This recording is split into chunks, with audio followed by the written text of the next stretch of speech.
A blessed Wednesday morning po sa ating lahat. Good morning, good morning, good morning. Mapagpalang umaga po ulit. Maulan sa panahon na ito, no? Pero tayo ay nagpapatuloy sa ating gawain. And narito po tayo ulit sa ating Seeking God in the Morning, ang ating daily morning devotion. At tulad ng dati, no, bago tayo magsimula, hihilingin ko po ang bawat isa na yumuko at manalangin. Panginoon naming Diyos na makapangyarihan sa lahat, Ama, maraming salamat Panginoon sa oras na ito na muli kami ay magbubulay-bulay sa iyong banal na salita. Maraming salamat Panginoon na kami ay patuloy mong ginagabayan at tinutulungan Panginoon sa araw-araw, mula sa aming pagtulog hanggang sa aming pagbangon. At sa umagang ito, Panginoon, hinihiling namin ang iyong presensya na samahan mo kami, Panginoon, sa gawain na ito. Ikaw po nawa ang manguna sa amin at magkaloob sa amin ng karunungan at kakayahan, Panginoon, ng lahat ng mga salita mo, Panginoon, ay aming maisabuhay. Tulungan mo rin, Panginoon, ang iyong lingkod. Bigyan mo po ako ng kakayahan na maibahagi ko ang iyong mga salita ng tama at may karunungan. Dinadalangin ko, Panginoon, ang patuloy na pag-iingat mo sa bawat isa sa amin at sa lahat ng mga mahal namin sa buhay. Dinadalangin namin, Panginoon, na lalo na sa panahon ngayon na may bagyo, may masamang panahon, Panginoon, hinihiling namin ang iyong gabay, ang iyong pag-iingat. Ilayo mo po kami sa anumang mga sakit at sakuna. Gayon din, Panginoon, ang iyong mga anak na dumaraan sa mga pagkakasakit at mga pagsubok sa buhay ay patuloy mo pong haplusin at bigyang katugumpayan, Panginoon, sa mga pagsubok na ito. Patuloy mo pong tulungan kami na lagi kami maging katanggap-tanggap sa iyong banal na harapan. At muli ang lahat ng ito'y dalangin namin sa matamis na pangalan ni Jesus. Amen. Amen. Muli, magandang umaga sa bawat isa sa atin. No? Ang title ng ating morning devotion ay Never Give Up. Ayan. So, again, dito sa ating online live devotion, tayo ay nagpapatuloy ng ating gawain na nasimulan natin August 1, na naka-base dito sa ating yung pinakita kong book kahapon. At sa ating buhay at a leadership journey, madalas tayong nakakaharap sa mga pagsubok na tila ba parang ang hirap lagpasan, no? Kayo po ba ay dumaan na sa mga pagsubok na parang sobrang bigat na parang feeling natin parang hindi natatapos, no? Pero yung ating paalala, no, ngayong araw na ito ay napakasimple at makapangyarihan, no? Kung tayo ay dumadaan sa mga pagsubok, etong topic natin, no, ay powerful. At itong topic natin, no, na may pamagat na never give up, no, ay meron ding simpleng mensahe, no, para sa atin. Ang mensahe nito is never give up. Ayun, tatlong never. Alam niyo sa mga sa mga Israelita noon, at alam ko sa mga Hudyo pa rin, no, sa mga panahon ngayon ine-exercise nila ito, na ang isang batas sa kanila nagkakaroon ng power pagka nabanggit nila ng 3 beses, katulad sa pagpapakasal, no? Pagka sinabi nila na I will marry you, isang beses lang, wala pa raw palang kapangyarihan yun. Pero pagka sinabi nila ito ng 3 beses, yung ikatlong beses, yun yung makapangyarihan. At noong alam ko sa Malakay, no, kung saan yung mga kalalakihan noon, no, ay gusto nilang ano bang tawag doon, parang yung kanilang mga asawa, no, para sumunod sa kanila. tatakutin nila na I will divorce you, sasabihin nila, no? Pagka sinabi nila yung ikatlo, doon magkakaroon ng effect. So ang gagawin nila is I will divorce you. Iikot sila, I will divorce you. At yung ikatlo, no, gagawin nilang panakot sa kanilang mga asawa pagka hindi mo ko susundin, no, babanggitin ko na, no, yung ikatlo. Yan. So parang nagiging panakot nila noon, no. So yung tatlo na salita daw is may effect na, no, parang ganon. So doon ko lang siya naalala ko lang dahil dito sa ating title, no, na never give up. At nagiging powerful siya kasi kailangan natin sabihin sa sarili natin na never, never, never give up. Ayun. Okay. Ano man ang sitwasyon natin, sa araw na ito, sa ano man ang sitwasyon natin ngayon, wag na wag tayong susuko. Capable ang ating Panginoong Diyos, no? He is capable and He is behind us. He has equipped us to overcome all our obstacles. Kaya ngayong araw na ito, we are blessed, no, na dito sa ating morning devotion na ito na patuloy tayong binibigyan ng tibay, no, ng tibay ng loob para harapin natin yung ating mga obstacles. At ang Bible verse na ating pagbabatayan, no, dito sa ating topic na never give up ay mababasa natin sa aklat ng Galatia, kapitulo 6, versikulo 9. Ayan, bago natin basahin, batiin ko muna si Antipas. A blessed morning sa iyo, Antipas, at gayon din sa aking anak na si Christine. Ayan, thank you for sharing this live. And sa iba pa, no, na mga walang pasok sa umagang ito, sa araw na ito, no, a blessed morning sa inyo.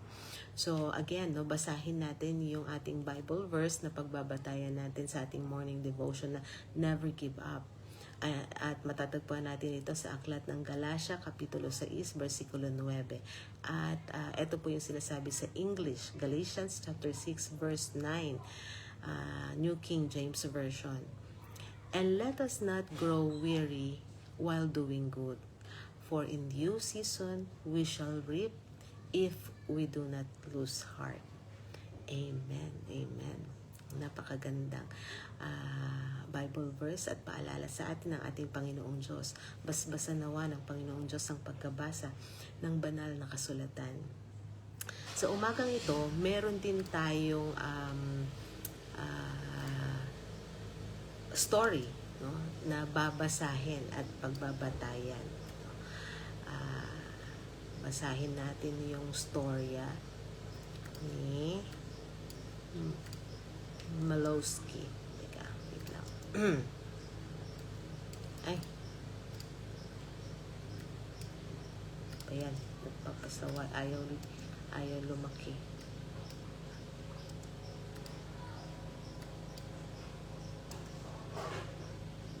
Maliit kasi, hindi ko mapalaki. Ayun, okay.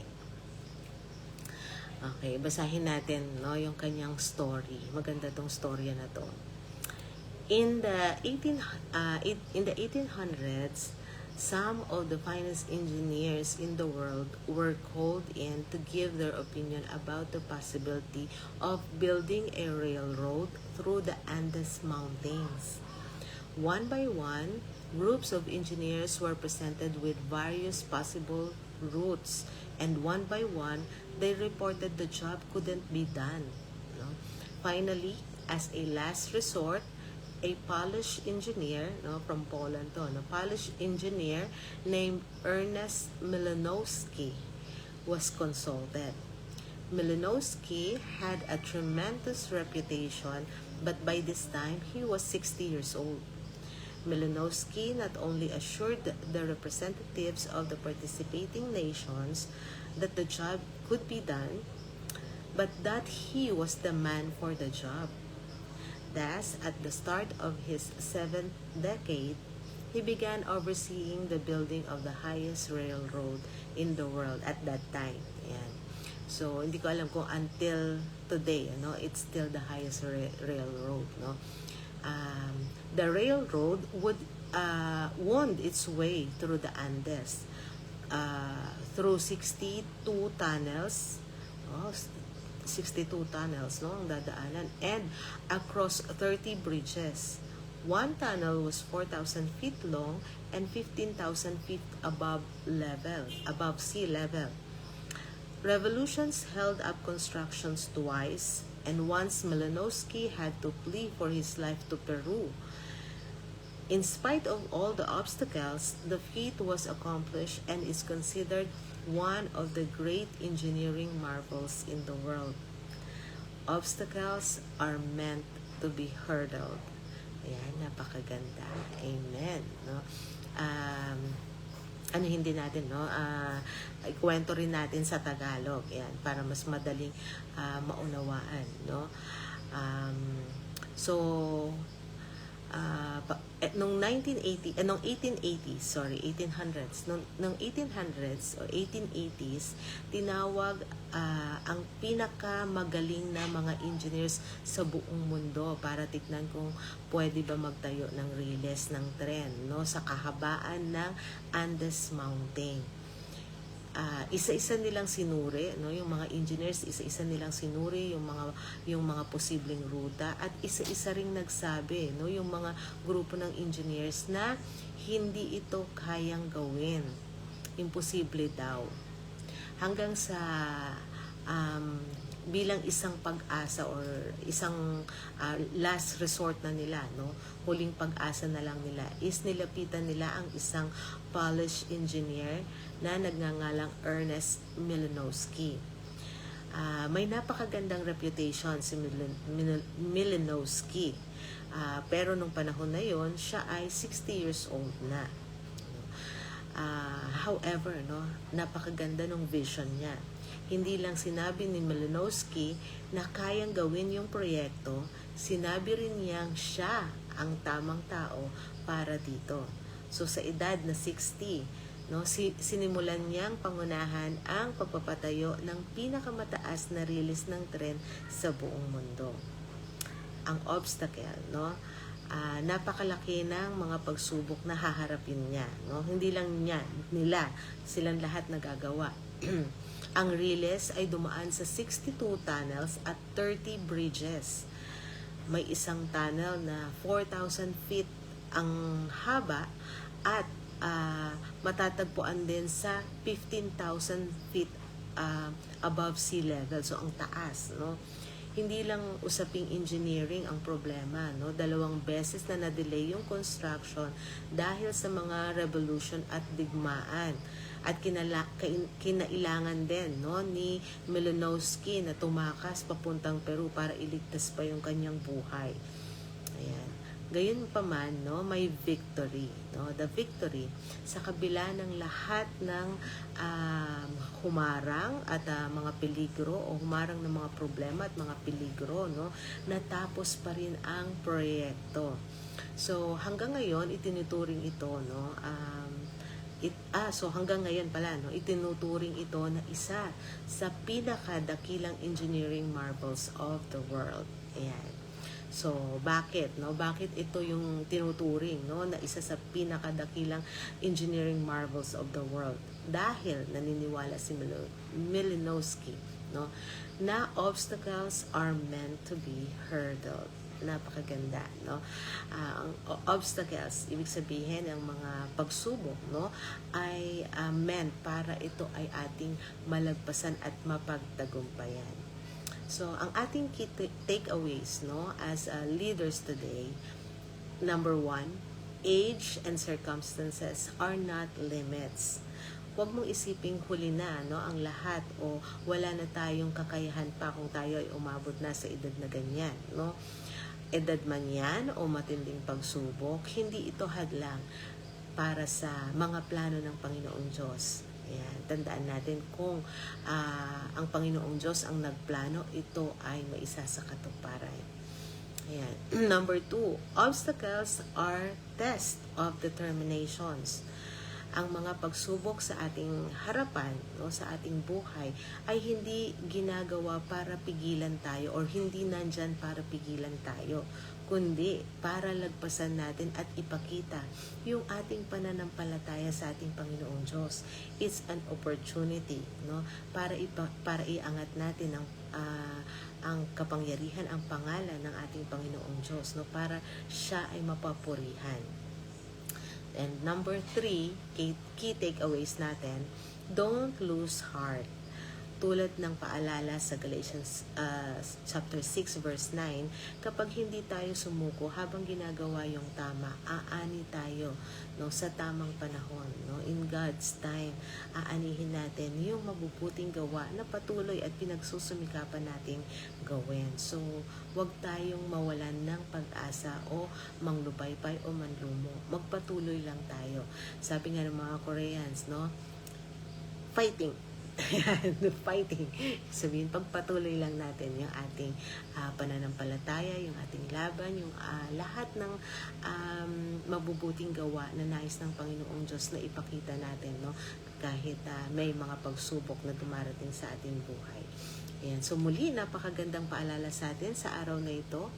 At lahat tayo, no, ay dapat munang manalangin, o bago natin tapusin itong morning devotion na ito. Ayan. So hinihiling ko po ang bawat isa na yumuko at manalangin.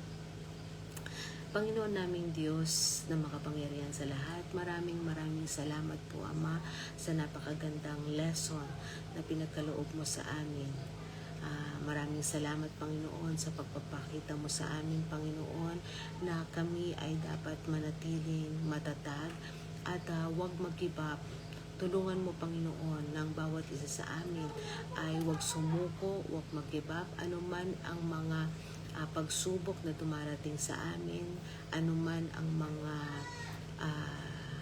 problema, Panginoon, tulungan mo na ito ay aming magamit bilang opportunity, Panginoon, para ipakita ang aming pananampalataya sa iyo at lalo't higit mapapurihan ka sa iyong kadakilaan. Panginoon, hinihiling namin na patuloy mo pong gabayan ang bawat isa sa amin at tulungan kami na lagi kami maging karapat-dapat sa napakadami mo pong biyaya at pagpapala sa amin. At muli, ang lahat ng ito'y dalangin namin sa matamis na pangalan ni Jesus. Amen. Amen. Amen. Muli, a blessed morning po sa ating lahat, and to God be all the glory. Take care and God bless.